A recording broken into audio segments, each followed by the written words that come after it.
Nasagip ng mga otoridad ang isang Chinese businesswoman na biktima ng kidnap for ransom city sa Pasay City. Arestado ang isang Malaysia naman na isa umano sa mga kumidnap sa kanya. Yan ang ulat ni Bian Manalo. Na-rescue ng mga operatiba ng Pasay City Police Station ang isang Chinese businesswoman na biktima ng kidnap for ransom sangkot ang ilang banyaga. Nakilala ang biktima na si alias Lily, 50 taong gulang na ilang araw nang namamalagi sa bansa bilang isang turista. Ayon sa investigasyon ng mga pulis, dinukot ng mga sospek ang biktima at 3 araw umanong idinitine sa isang hotel sa Pasay. Ang motibo nito, nag-demand sila ng ransom.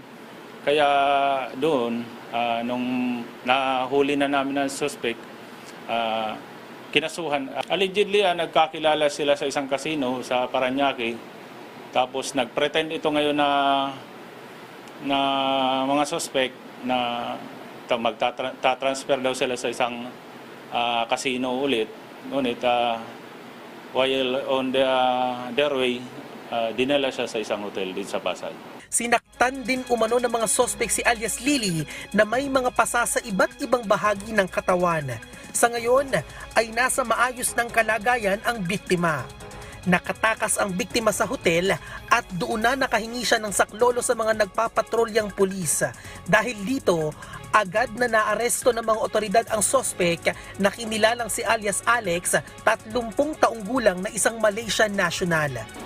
Nag-demand ng pera itong mga suspect sa kanyang pamilya na nakapagpadala ng pera through electronic transaction. Sa Pilipina piso umabot ng 1.6, more than 1.6 million. Nuha din yung cellphone niya, relo. Napag-alamang dati na ring nasangkot si alias Alex sa iba pang krimen at pinaghahanap na ng Bureau of Immigration.